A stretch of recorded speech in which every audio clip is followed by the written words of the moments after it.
Há alguns anos, nos perguntaríamos que planeta, que mundo deixaremos para os nossos filhos?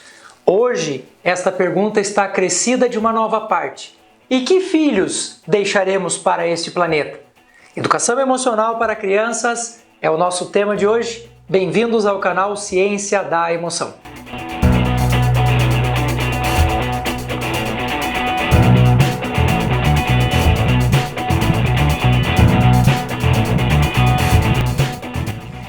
Uma pergunta que sempre aparece nos cursos e formações que eu faço pelo Brasil todo.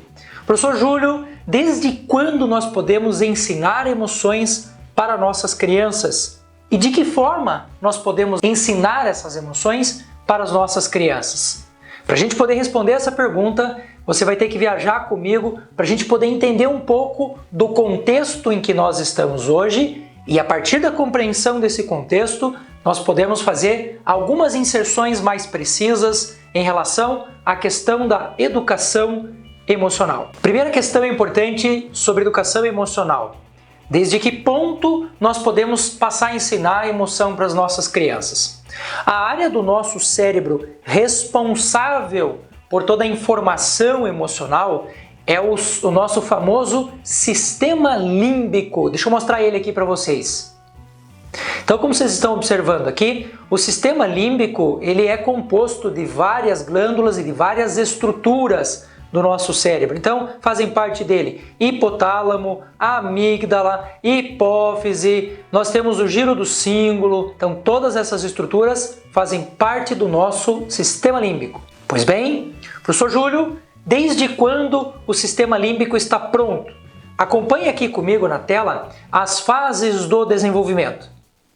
Então, se vocês observarem aqui essa primeira figura, nós estamos falando de algo perto de 20 dias. A mamãe nem sabe que está grávida ainda e o feto já está numa revolução neural gigantesca acontecendo lá dentro da barriga da mamãe. Se vocês observarem um pouco mais adiante, perto dos 100 dias, o sistema límbico já está plenamente desenvolvido e perto de 120 dias ele está plenamente funcional. Bom, se você fez os cálculos, 120 dias é o 4º mês de gestação. Então, a mamãe está começando a vida de gestante, está começando a perceber as transformações do seu corpo, a barriga está começando a ganhar um formato de barriga de grávida. O sistema límbico dessa criança já está pronto e funcional. Eu, se pudesse, como cientista, fosse consultado um dia, desde quando nós podemos ensinar emoções para as crianças? Desde a barriga da mamãe. Então, tudo aquilo que a mamãe passa, todos os contextos em que ela está inserida, o seu trabalho, a sua família, todo o processo lá de inserção na sociedade, já estará afetando a emoção dessa criança.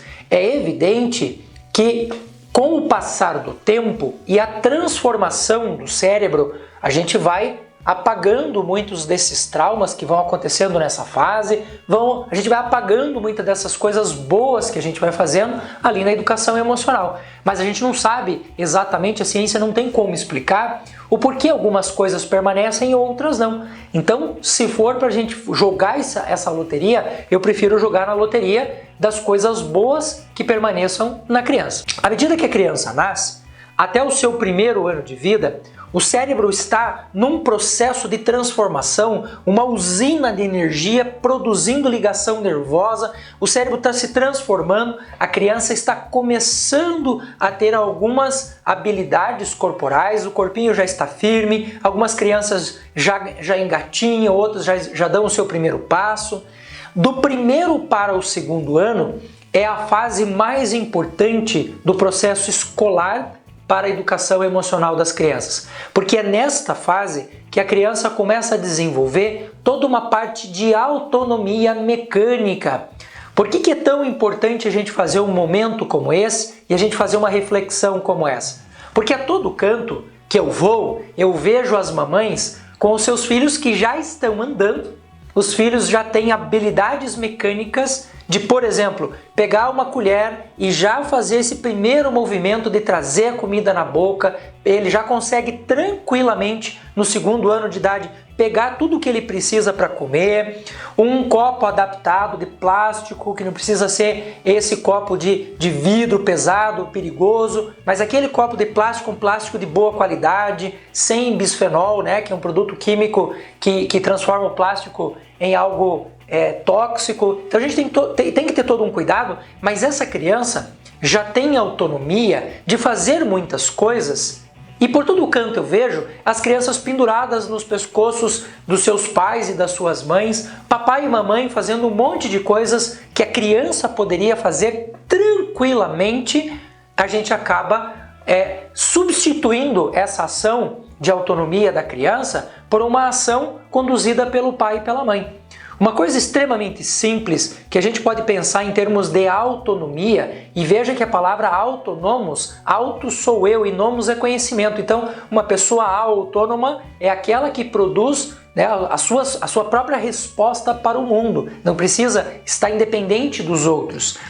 Quando você vai na escola, agora a gente está em momento de pandemia e tudo mais, mas quando você vai na escola é muito clássico de ver isso. A criança vem com a professora traz ela pela mão até a saída da escola.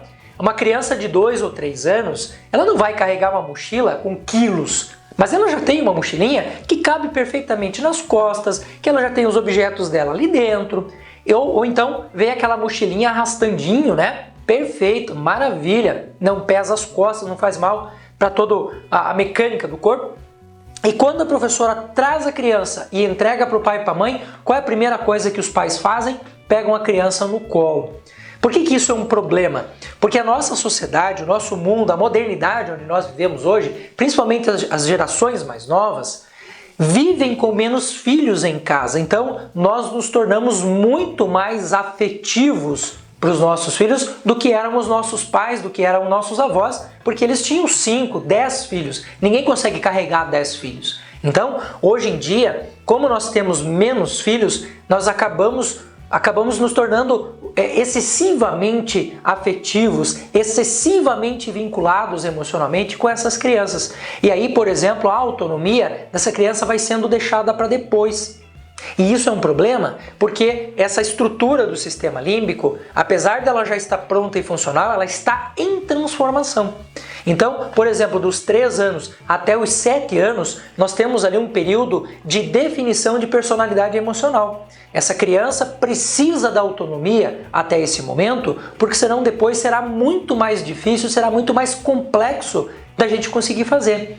Eu sempre digo aos pais que a gente acha muito lindinho, muito bonitinho, que o pai carrega a criança para cima, para baixo, ela pede colo o tempo todo, o pai e a mãe fazem tudo para essa criança, às vezes o vô, a avó fazem a mesma coisa, e a gente acha isso muito engraçado, acha isso muito legal.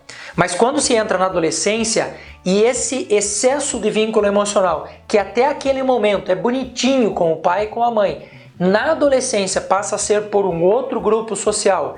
Se a vinculação dessa criança com o seu grupo social for com um grupo cuja bússola moral não aponte exatamente para o norte, por mais bem cuidado que o seu filho tenha sido, por maior o carinho e a dedicação que o pai e a mãe tenham dado para essa criança até esse momento, é facinho de você perder o seu filho para as drogas, para um tipo de relacionamento extremamente possessivo e tóxico na fase da adolescência. E hoje eu tenho crianças extremamente inteligentes no meu consultório, mas com o emocional de um bebezinho, que não conseguem, por exemplo, encarar uma frustração.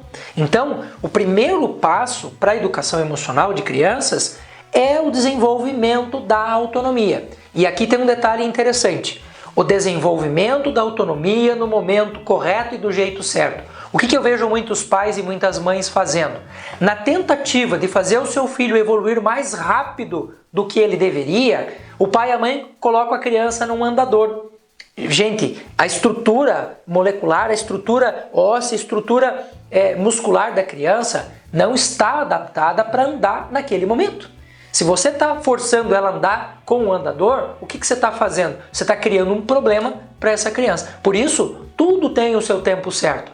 Professor Júlio, mas nós não nascemos pais e mães com manual. Nós não temos manual de como educar os nossos filhos.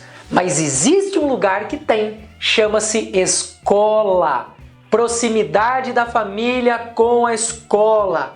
O professor, a professora, o diretor, a diretora, o psicopedagogo, o neuropsicólogo, o psicólogo infantil, esses caras estudam isso, eles conhecem isso, eles sabem os processos de desenvolvimento. Escute o professor, escute a professora, que aí você vai ter um aliado na sua vida. Tem muito pai, tem muita mãe que chega na escola tentando dizer para o professor como é que tem que educar o seu filho. Eles são os especialistas em educação.